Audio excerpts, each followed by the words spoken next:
way of Will John. Are there a set of guidelines or rules that we can use to make, let's say, better decisions on everything, in general? Do you have something, does research say? Yeah, so there's a couple of things. So first of all, task switching is not a good idea, right? So here's what happened. I'll give my case. I'm trying to write something. I'm trying to describe something and I'm stuck. Being stuck is a very unpleasant feeling. And the mind goes to saying, I'm not enjoying this, let's look for something more enjoyable. And reading the news, checking Facebook, whatever is certainly more enjoyable at the moment.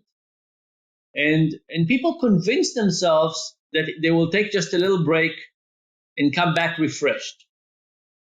But there are two mistakes here. The first one is that it's not little, because these platforms are not designed to let us just spend a little bit of time. But the second thing is that they don't really refresh us. So, for example, closing your eyes and meditating or breathing or certainly refreshes people. Social media is not a refreshing activity.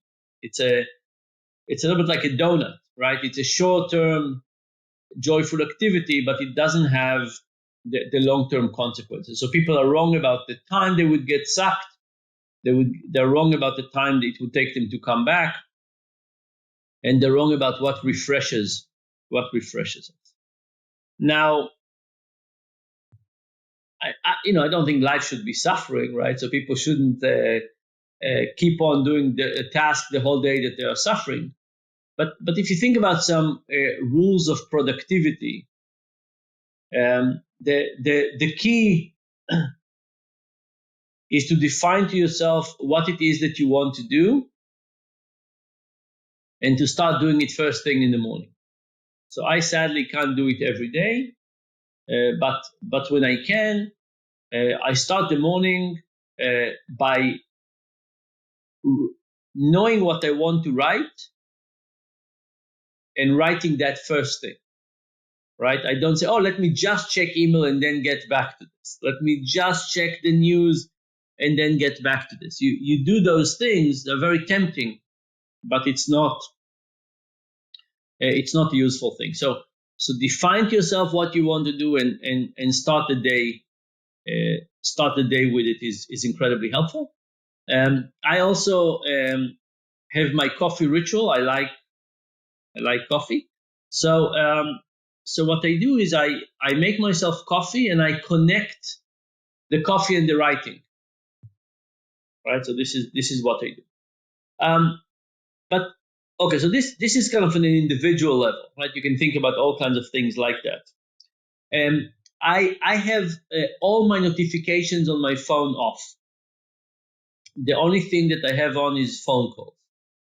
If somebody calls me, I know, but the rest of it, I check from time to time, but I don't, there's nothing that is sufficiently urgent that if I don't check every 2 hours, I will miss something.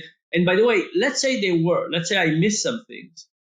How do you weigh the missing something, like, maybe there's a party that I missed, or a joke that I'm a little 2 hours late on. You miss something. How do you weigh it against the cost of constant distraction? And if people don't understand the cost of constant distraction, but the reality is that the finding from social science is that it's very hard to change people, and much, much easier to change systems. What do I mean by change systems? Imagine we could convince Apple and Google to change the defaults on the notifications. Right? Imagine that we could convince Facebook to create some other mechanisms. Those things, if we wanted good behavioral changes, they usually come from changes in the environment, not from now. It's very hard to change the environment. So individuals, we need to think about our individual changes, but the real way to go is to think about what environmental changes we want to make. Okay. So taking that as the hypothesis, then, if we want to change our behavior, whether that's eating the donut, like we said, checking social media, if that's the first thing I do in the morning is wake up, get a Dunkin', go to Dunkin' Donuts. I'm just trying to picture this person. It's sad, but there's probably quite a few people. I mean, they're probably having sugar and things that aren't good for their body first, and then also checking, the social media, maybe something that's bad for your brain, right? So you're off to a horrible start, right, in the day, in your first 30 minutes before after waking up. But to go with that understanding, you're saying the best way to change me, if I want to change or modify my behavior entirely, would be to change my environment. If I could just rip out. So I'm just trying to think of a way that I would, modify this, in a more practical sense for someone who is training or whatever. So there's another tool that really works well for us, which is habits and rituals. If you let's say you have an approach you have now and you don't like it. You wake up and you have a donut and spend the first 2 hours of the day checking on all the amazing things that's happening on social media that you just couldn't live without. And the good news is that if you stopped it for 2 months, life will be very different. In fact, we did some studies in which we got people to stop notifications, and they had very tough 2 weeks. But after that, things got much better, right? Including quality of sleep and so on, right? So, not sleeping with the phone. I mean, there's lots of things like that. So that's number one. Is practice is on our side, but we need to practice. But the other thing about changing the environment is, how do you structure your life?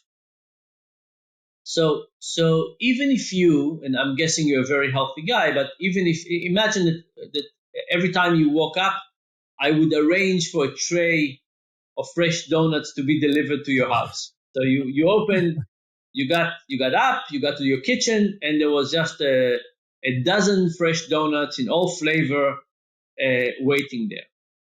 I'm not saying that you would succumb every day, and I'm not saying you'll eat all 12, but let's just agree that by the end of the year, you would be worse off. Sure. So the question is, how do we not buy donuts from the beginning? What else can we do to structure our environment? Now, if you think about sports, especially professional sports, one of the things that is really helpful is you have a coach. Somebody tells you what to do, right? It's not as if, imagine there was no coach, that every day you would wake up and you would decide how much to practice. Not as good. You have team members. They're also incredibly helpful, right? You encourage each other. There's social norms are developing. You work together. Now, it's very hard to find an individual coach, and it's very hard to do everything in team. But these are two more examples of things that help us. If you can exercise with a friend, if you can have a buddy that you report to, if you have somebody that you are accountable for, all of those things make a big difference. The more I talk to individuals like yourself, the more I'm seeing a pattern with everyone trying to get to improve your performance, a system that will allow you to kind of skate on along without having to think, because we have habits in our lives that are, that we don't know and that we don't examine enough, whether it's you basically eating. Want to do, we call this the path of least resistance. Sure. That's where I'm going. You want that the easier behavior is the right behavior. You want to create that situation. Now, you can't always do that, but you want to create as close to that as possible.